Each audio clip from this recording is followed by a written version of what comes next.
Major League. Adding fog with the FOGDOG, straight to the top with the pace drop. Pace too hot, you can't keep up when he heats up and takes the lead. Now all you see is Drake University. So it's time to subscribe for the best alive and go stride for stride with the Batman pride. It's Adding Fog coming at you with the Top Dog exclusive. It's Adding Fog exclusive. Adding Fog, FOGDOG. Subscribe now for the Top Dog. Is that the fog cat? Fog pussy. Morning. How are we this morning? Morning. Yeah, good. Slept alright. Never sleep that well after racing, to be honest, but for how I usually sleep after a race, last night was pretty good. Got, a decent few hours, nothing great, but all good. Little shakeout now. It's 9 o'clock in the morning. Then standard pre-race day of just kind of relaxing, heading out to the track a couple hours out before the race.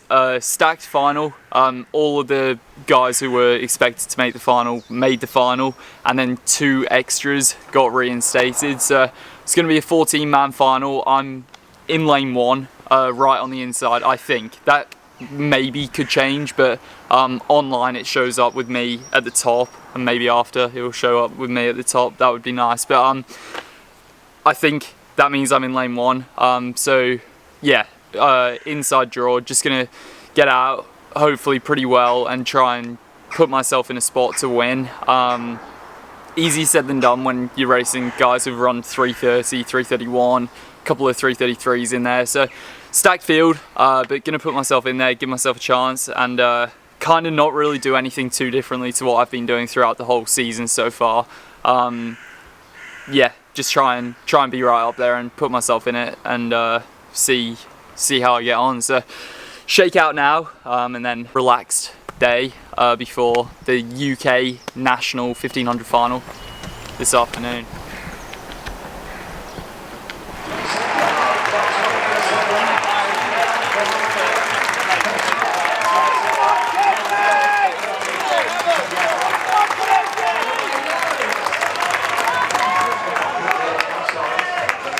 Inside lane once they go through their green cones at the start of the back straight.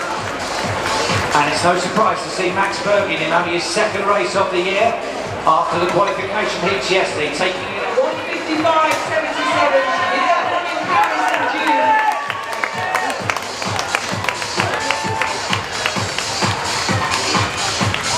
Hodgkinson, Bobby.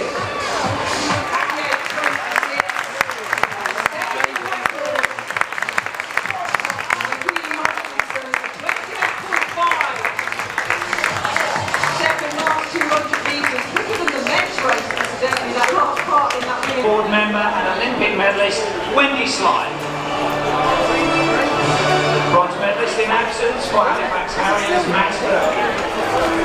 Silver medalist representing Basingstoke and Midlands Ben Pattison.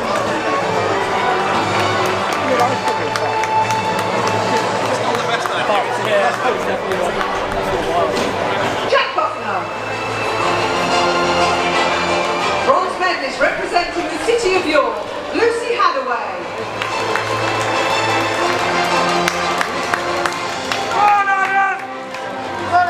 Silver medalist representing New Athletics Eagles, Jay O'Dowda.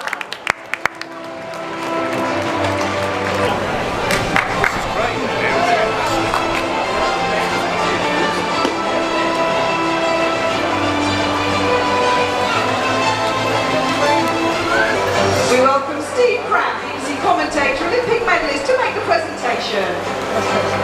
Bronze medalist representing Pudsey and Bramley, Alex Bell.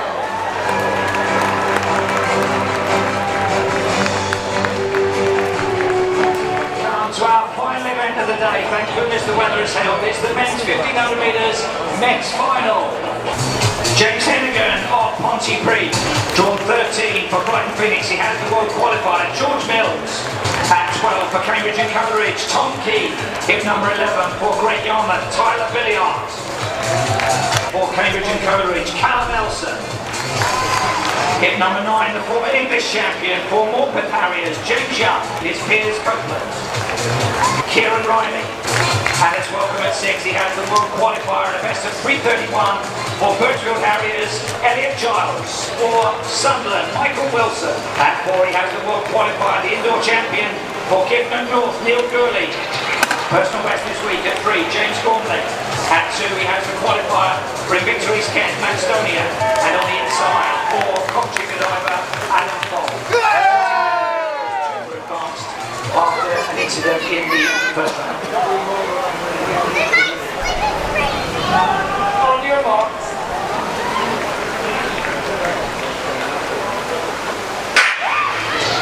So here we go.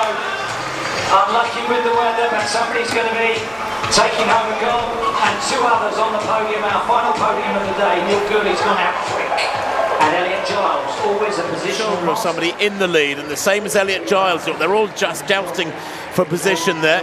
Coming around the outside is Mills. He's a little bit fed up with the way this is going, and it's almost like a cycling race with somebody coming from the rear, moving around the outside. Hennigan out on the outside. It's 4 abreast as they've run 200 metres now. Nobody really happy to take this on. I just got a feeling this is going to reduce to a jog, and it is almost doing that now. Yeah, a very, very circular patch. George Kerr likely to get into the 3rd spot as an Olympic medalist from 2 years ago per the policy.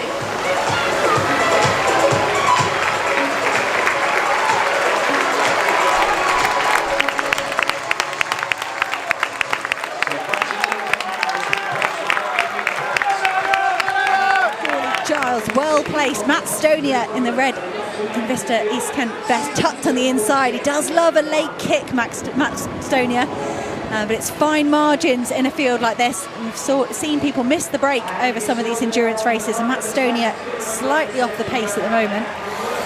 So 62.46 at 400. It slowed dramatically. The bell with the 300 point was reached in 45. Then it slowed 62.4 at 400. It's still anybody's race. Everybody watching each other. It's like a game of chess. This nobody prepared to commit to kick hard.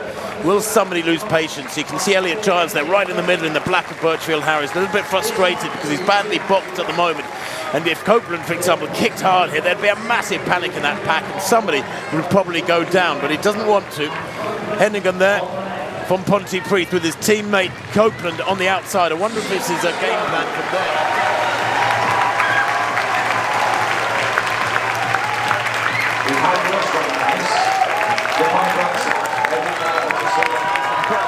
At the moment on the inside. The rain lashing down here in Manchester. They hit 800 metres, 2:09, so slow.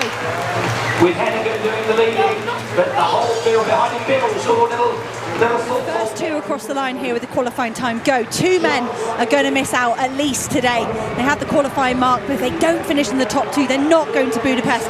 It's high stakes and they're jogging. Could not be more dramatic. There's going to be some finely tuned tactics as we near into the last 500 metres. It's going to be incredible burn up. Elliot Giles just gliding around the outside. Mills hits the front then. He looks hungry for it for the last 150 metres. Giles on his shoulder, Hennigan on the inside, Fogg coming down the outside. Where's Gurley? He's still boxed. Gurley not in a good place at the moment. They hit the bell, 2:53. It's been desperately slow. Goodness me, into the final lap.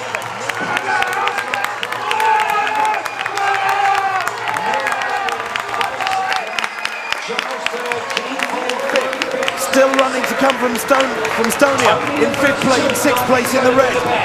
Mills finding room on the inside there. That was a cheeky move, and Fogg letting athletes come past him on either side. 200 metres to run. Giles in 2nd place has that 1:43, 800 metre speed to bring to the battle if it's needed. Gurley now still boxed, but with a little bit more running in his legs to come. Stonia around the outside has the speed. Now Giles hits top gear. Mills on the inside, and look at Gurley down the inside. He finds daylight, makes a sneak through, and he gets in the lead, gets in front, and smiles as he crosses the line to take it by 2 metres. 3:46 to get that winning time. Neil Gurley, the door opened for him. He was so lucky. Boy, oh boy, so often you see athletes in that situation with the door jammed in their faces. They have nowhere to go and they can't get through. But Neil Gurley is the luckiest man out there. And frankly, you have to say, you ride your luck. It's like the old golf adage, isn't it? the harder I practice, the luckier I get. Well, a little bit of luck is well deserved occasionally, but I thought I thought this was tailor-made for Elliot Giles, didn't you, Hannah? I think the stress would have got to Elliot Giles in this race. He's made the decision to forego that 800, try the 1500, and it was stressful. There was a big pack. Gawley, if you remember, if anyone's watched the indoor season, Gawley pulled off some phenomenal wins. He had no right to weave through packs on those tight indoor bends, and he will have been panicking. Best will in the world, doesn't matter how confident you are at this stage. Matt Stoney has pulled up alongside, and Giles is looking strong. Mills was fading, and Gawley very nearly threw this opportunity away. He was lucky he was gifted room on the inside, and that will mean a lot to the Scotsman. He's been very close to... How do you feel it went today? Go again. How do you feel it went today? Yep, not too bad. I just got back home, about a 2.5 hour drive back from Manchester. Stopped on the way, had some chicken nuggets, had to be done. Ended up 5th. I was ranked 5th going into this weekend of the people racing, and ended up 5th. Funnily enough, I think the top 7 were all in the exact order of season's best or PBs. So it was, yeah, it kind of worked out exactly how it looked like it could work out on paper. I put myself in there. Today was on the inside as I thought I was going to be. I was in lane 1. And right from the start, I got out pretty hard because I didn't want to get too boxed in, got very boxed in, but I just kind of relaxed and knew that it was an absolute jog fest. We were going pretty slow. We were 209 for the leaders through 800. I was about 210, and I just kind of stayed relaxed, and with 450 left, I made a hard move around the outside to pretty much hit the equal lead at the bell. And I was actually quite happy that I got out because I was in about second or third last. So I knew I needed to kind of get out and make my move up. Then down the back straight, I was running as hard as I could. I had kind of people coming around the outside. Neil Gawley kind of flew through the inside. But I closed as hard as I could and ended up 5th. So yeah, pretty happy with that. Obviously, being 5th, it would always be nice to be a few spots higher, but the 4 guys who beat me are all incredible runners. Gawley's run 3:30, Giles 3:31, and then Mills and Stoney have both run 3:33 this season. So definitely in good company, and it's good that I kind of held that spot and finished at least in the position that I was kind of ranked in going in. So yeah, good kind of positive day. Lots of good stuff to take from that. And I made it 3-2 in the head-to-head against Callum Elson, the distance project. So that's always a nice one to have. And yeah, looking forward to the next one. I don't know when the next one will be. I really don't know what I'm doing the next few weeks, to be honest. But I will see, and obviously there'll be updates to come. So good, fun weekend in Manchester. Yeah, pretty happy with it. Obviously, you always want more, but really happy with the way I closed. 53.2 for the last lap, probably 67, 68 for my last 500, and put myself in there, gave myself a chance, and definitely left it all out there on the track and went as hard as I could, which is always one of those things before the race. You're kind of trying to will yourself to make sure you give it your all and you don't kind of walk away feeling like, you know, you could have been 4th or 3rd. Yeah, so happy with that, and on to the next, whatever that might be.